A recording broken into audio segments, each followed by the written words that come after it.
We're moving on now, passing the baton to Jeff Miller. He's the Manager of Engineering Design at the University of Toronto Scarborough campus. And I kind of grasped onto this title of his presentation, Leadership in Engineering Execution and Efficiency at the Toronto Pan Am Games. Because in the world of sport, we often talk about leaders, you know, so-and-so player brought the team on their back, or the coach had inspiring words and led us to victory. And, you know, if you think about great leaders, if there's any hockey fans out here, I think three of the best hockey captains that often come to mind are Marc Messier, Steve Yzerman, the late Jean Beliveau. And all of them were stars in their own right, but it was never really about them. It was about the ultimate team goal. And I think in your industry, there's a lot of teamwork that happens. In hockey, it's, you know, the owner has the money. The GM puts the players together. The coach has the plan. The players execute, and everybody understands their role. And at the end, you know, maybe there's a championship to be had. The Toronto Maple Leafs said, if only it was that easy. But, you know, to move from vision to execution, I think, and I'm sure Jeff will mention this, you know, there's a whole lot of teamwork, a whole lot of skill, trust, patience. Sounds like a lot of perseverance for a lot of these projects as well, some challenges along the way. So Jeff, as I mentioned, he's a manager of design and what do I do? Engineering design at the University of Toronto Scarborough campus. Part of the project management team for capital and other infrastructure developments. Some of the more exciting, I guess, ones happening, the environmental science and chemistry building at the campus. And I think what many are calling the jewel of the Pan Am Games, the Pan Am, Para-Pan Am Sports Center, Aquatic Center, and Fieldhouse facility. By the way, if it hasn't already been mentioned, it's the largest infrastructure investment in Canadian amateur sport ever in this country. So it's huge. So without further ado, here is Jeff Miller. Hi all. As Signa mentioned, I was part of the owner's representative team for the Pan Am Aquatic Center. And I'm just going to try and give you some of the things that we valued in, as the owner developing the project. Specifically from our campus perspective, as Doug mentioned, we had a couple of partners. We had the federal government and via Pan Am 2015, and we had the city both involved. And as I go through the slides, you'll sort of see why, just based on the site. And then I'm going to give you some you know, technical highlights of things we valued as we moved through the process to operate the building effectively. So this is a snapshot of the facility. It's about 330,000 square feet. And basically from a program perspective, as Doug mentioned, it has a competition pool and dive tank and has a training pool. It also has a field house for basketball and other sports during the games. It has a full weight room and fitness facility, dance studios, and so on. This is an image of the pool hall, the dive tower, and you can see some of the acoustic treatment at the top. This is the field house, and with the competition court, and we're beginning to host varsity games there. This is the training pool. One interesting feature of the training pool is there's a movable bulkhead, which you can see in the center, which allows us to program the pool in two halves to meet functional requirements of both competition and community programming. So we can have sort of swim fit classes in one end while having other classes in the other end, and it gives us a lot of flexibility. So it's something that we valued as the owner in developing a flexible facility for the long term.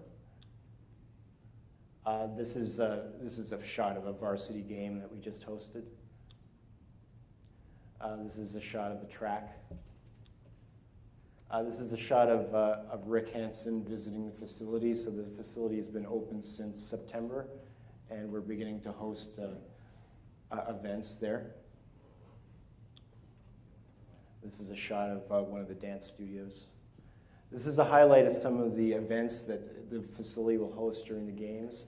has diving, swimming, fencing, short track roller skating, synchronized swimming, modern pentathlon, parapan swimming, and seated volleyball. This is one of our athletes, Rebecca Stellino. She's a U of T athlete, and we're hosting the Canadian trials at the beginning of April. And so we're beginning to have leading Canadian sporting events in the facility now.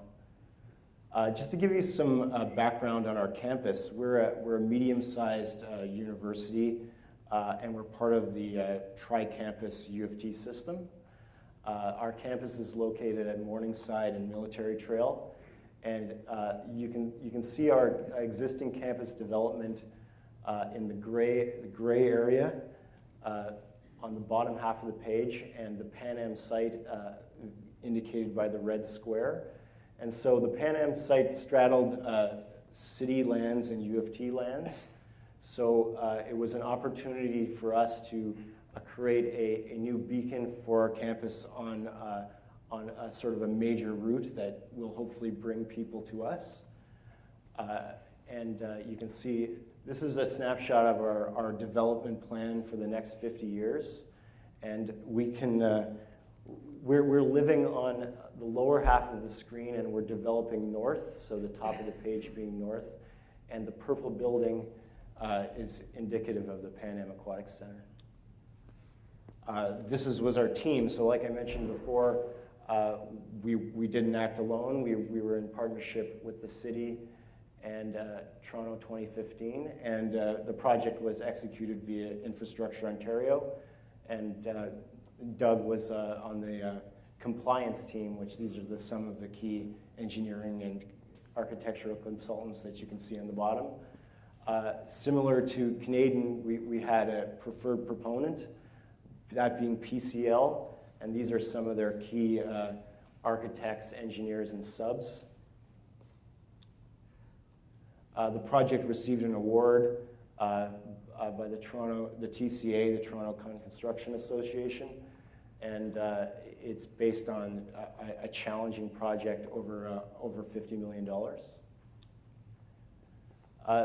One of the key challenges to the project was remediating the site. So this was done in parallel to the procurement so that we could save time in executing the project. About 400,000 metric tons of material were removed from the site. And as Doug mentioned, it was left as an excavated site that was built onto. This is a floor plan of the building, and like a lot of the others have mentioned, one of the key challenges is the overall spans of the vast sporting areas.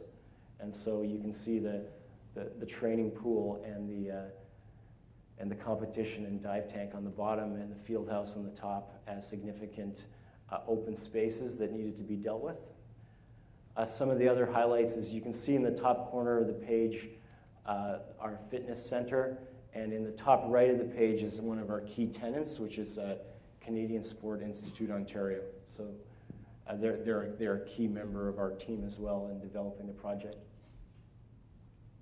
Again, this is just a section of the building showing the spans. This is the competition pool and dive tank. And one of the key challenges during the construction process was the foundations to handle all of the pool bases, as well as the overall vastness of the building. And also, we went through a long period of wet weather where dewatering the large excavation was a serious issue that was challenging on the contractor's schedule.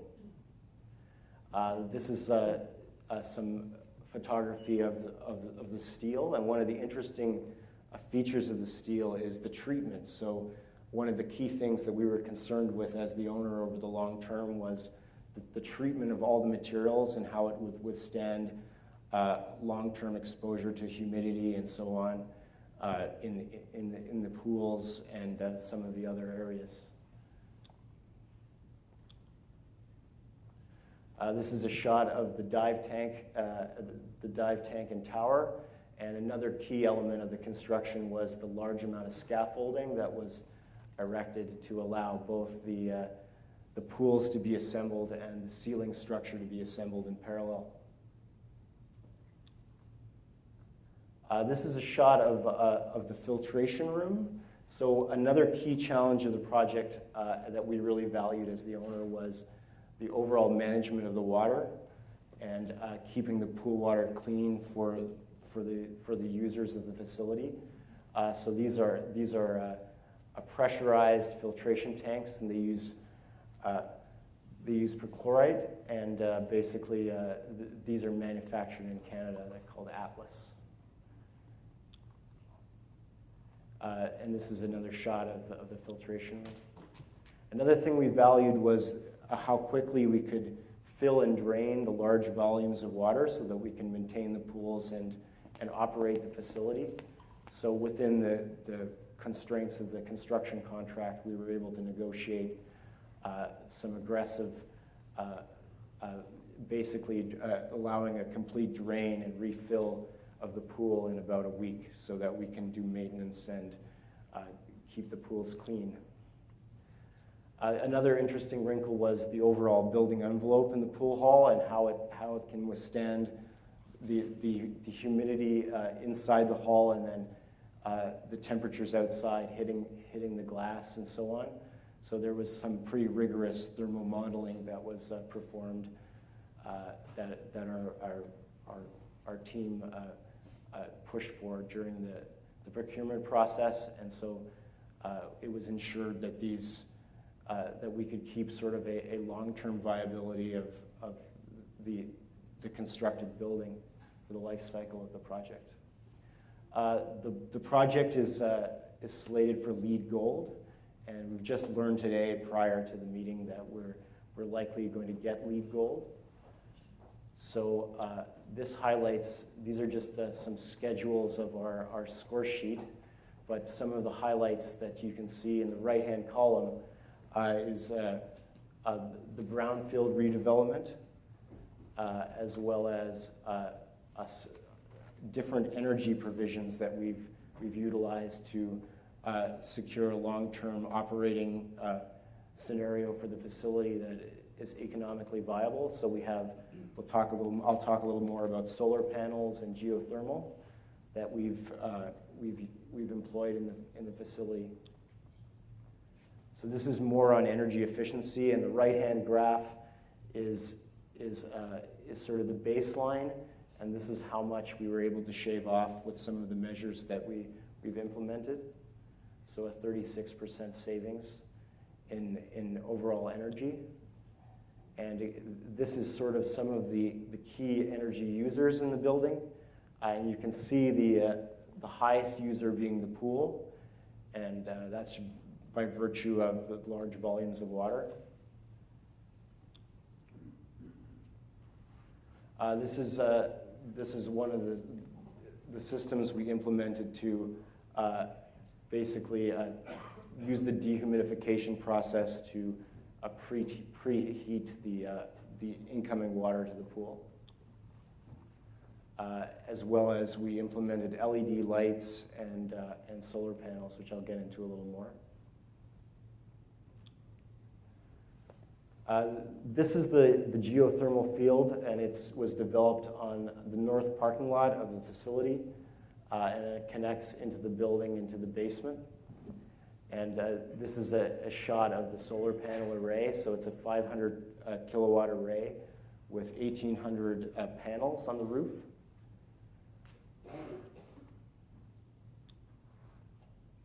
Again, one of the issues that we were concerned about was the visibility of lighting when in glare when we host events. And so this is just a diagram indicating some of the prevention of glare on the pool surface. Another key challenge of the project was allowing the operation of the building, but also having provisions for the games execution. So there are significant changes that we needed to accommodate during the games process. So there's the seating on the south-hand side of the building, beside the competition pool and dive tank. And also, there's a generator that's provided for the game's operation so that we can keep all of the events up and running. So we can see that more in the later slides. This is a diagram of the electrical distribution system, and you can see in the blue area, this is the sort of the game's generator area. So we spent a lot of time deciding how to keep the field of play area going during the games and for future events that we were going to house in Legacy. And the building's open for business. So this is our website, and you can have a look at all the different programs that we're offering on the website. Thank you.